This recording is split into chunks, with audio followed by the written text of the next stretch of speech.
কিংবদন্তি পপ সম্রাট Michael Jackson নিজের বিশাল প্রাসাদের নরম বিছানায় শুয়ে একটু ঘুমের জন্য এক চিকিৎসকের কাছে রীতিমতো ভিক্ষা চাইছিলেন। তিনি কাতর স্বরে বলছিলেন, আমাকে শুধু একটু ঘুমাতে দিন। কে জানতো এই ঘুমে হতে চলেছে তার জীবনের শেষ ঘুম। মাইকেল জ্যাকসনের জীবনের শেষ 24 ঘন্টা কোনো রাজকীয় বিদায় ছিল না, ছিল এক অবর্ণনীয় মানসিক আর শারীরিক যন্ত্রণার শ্বাসরুদ্ধকর অধ্যায়, যা শুনলে আপনার বুক কেঁপে উঠবে। দিনটি ছিল 24শে জুন 2009। লস অ্যাঞ্জেলেসের স্ট্যাপলস সেন্টারে তখন চরম ব্যস্ততা। মাইকেল জ্যাকসন তার আসন্ন দি ইজ ইট ট্যুরের জন্য রিহার্সাল করছিলেন। দীর্ঘ বিরতির পর স্টেজে ফিরছেন পপ সম্রাট, আর লন্ডনে টানা 50টি শো করার কথা। পুরো পৃথিবীর চোখ তখন তার দিকে। রিহার্সালের সময় মাইকেলের শরীর ভীষণ দুর্বল এবং তার ওজন আশঙ্কাজনকভাবে কমে গিয়েছিল। কিন্তু যখনই তিনি স্টেজে উঠলেন, ম্যাজিক শুরু হলো। মাইক হাতে তিনি গাইলেন তার বিখ্যাত আর্থ সং। কেউ গুণাক্ষরেও বুঝতে পারেনি যে এটাই মাইকেল জ্যাকসনের জীবনের শেষ পারফরমেন্স। স্টেজে দাঁড়িয়ে তিনি হাসছিলেন, কিন্তু সেই হাসির আড়ালে লুকিয়েছিল এক গভীর ক্লান্তি আর অজানা আতঙ্ক। রিহার্সাল শেষ হতে হতে মাঝরাত পেরিয়ে গেল। স্ট্যাপলস সেন্টার থেকে বেরিয়ে আসার সময় বাইরে অপেক্ষারত ভক্তদের দেখে মাইকেল গাড়ির কাচ নামিয়ে মৃদু হেসে হাত নাড়লেন। ভক্তদের উল্লাস আর ভালোবাসার প্রতিধ্বনি পেছনে ফেলে তার গাড়ি এগিয়ে চলল হোমবি হিলসের ক্যারলউড ড্রাইভের ভাড়া বাড়ির দিকে। ঘরে ঢোকার পর থেকেই এক অদ্ভুত অস্বস্তি তাকে ঘিরে ধরে।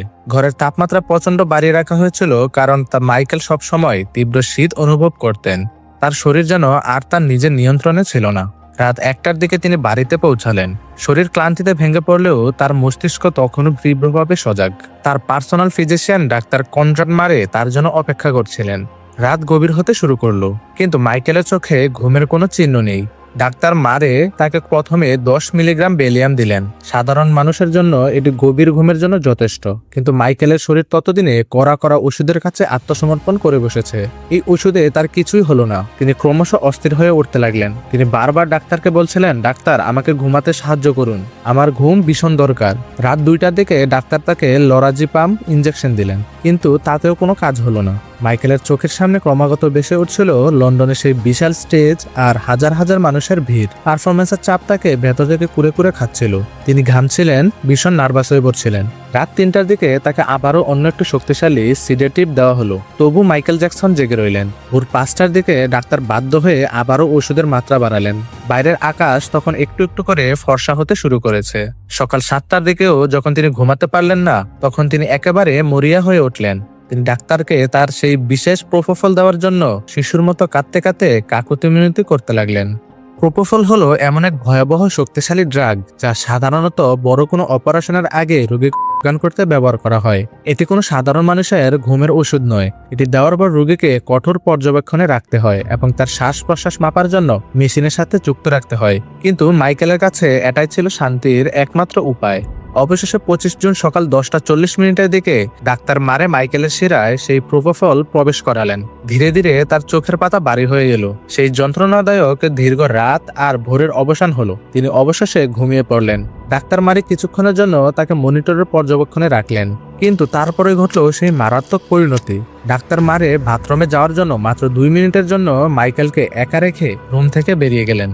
ওই সামান্য সময়ের মধ্যেই মাইকেলের দুর্বল শরীরে প্রোপোফলের ভয়াল প্রভাব শুরু হলো। তার হৃদস্পন্দন ওঠানামা করা কমে আসতে লাগলো। তার শ্বাস প্রশ্বাস দীর্ঘ হতে হতে একসময় চিরতরে বন্ধ হয়ে যায়। ডাক্তার যখন রুমে ফিরে এলেন, তিনি দেখলেন মাইকেলের নিথর দেহ পড়ে আছে। তার নিঃশ্বাস পড়ছে না, আর তার পাঁচ এতটাই দুর্বল যে তা অনুভব করা যাচ্ছে না। মুহূর্তের মধ্যেই পুরো ঘরের পরিবেশ পাল্টে গেল। এক চরম আতঙ্ক গ্রাস করলো ডাক্তারকে। তিনি তড়িঘড়ি করে মাইকেলকে সিপিআর দিতে শুরু করলেন, কিন্তু এত নরম বিছানায় সিপিআর কোনো কাজে আসছিল না।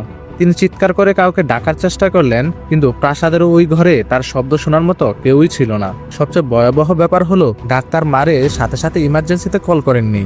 তিনি সিকিউরিটি গার্ডকে ডাকলেন এবং তাকে দিয়ে কিছু ঔষধের বোতল লুকানোর চেষ্টা করলেন। মূল্যবান কিছু সময় ততক্ষণে চিরতরে হারিয়ে গেছে, যা হয়তো মাইকেল জ্যাকসনকে বাঁচাতে পারত।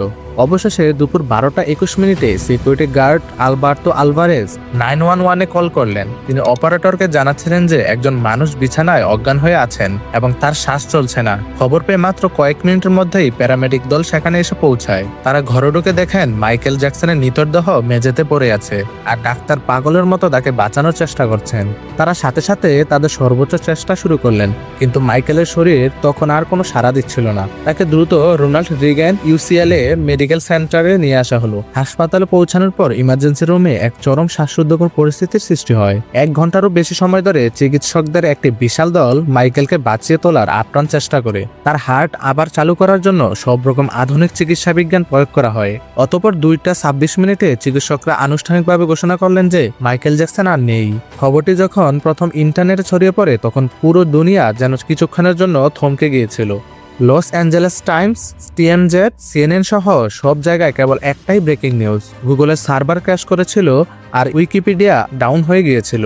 মানুষ বিশ্বাসই করতে পারছিল না যে তাদের আইডল আর বেঁচে নেই। হাসপাতালের বাইরে হাজার হাজার মানুষ জড়ো হয়ে কান্নায় ভেঙে পড়েছিল। তিনি চেয়েছিলেন তার শেষ ট্যুরে পৃথিবীটাকে তাক লাগিয়ে দিতে, কিন্তু নিয়তির নিষ্ঠুর পরিহাসে তার বিদায়টি হয়ে রইল ইতিহাসের অন্যতম ট্র্যাজিক এবং রহস্যময় অধ্যায়। তার সেই শেষ 24 ঘন্টার প্রতিটি মুহূর্ত আমাদের মনে করিয়ে দেয় খ্যাতির চূড়ায় বসে থাকা একজন মানুষও দিন শেষে কতটা অসহায় আর কতটা নিঃসঙ্গ হতে পারে। মাইকেল জ্যাকসন চিরতরে চলে গেছেন। একজন রাজা এভাবেই তার সাম্রাজ্য ছেড়ে চলে গেলেন, আর বিশ্ববাসীর জন্য রেখে গেলেন কেবল এক বুক চাপা দীর্ঘশ্বাস। যদি ভিডিওটি আপনার ভালো লেগে থাকে তাহলে অবশ্যই লাইক করুন, চ্যানেলটি সাবস্ক্রাইব করুন এবং বেল আইকন প্রেস করে রাখুন যাতে নতুন ভিডিও মিস না হয়। আর শেয়ার করুন আপনার বন্ধুদের সাথে, কারণ ইতিহাস জানা মানে নিজেকে জানা।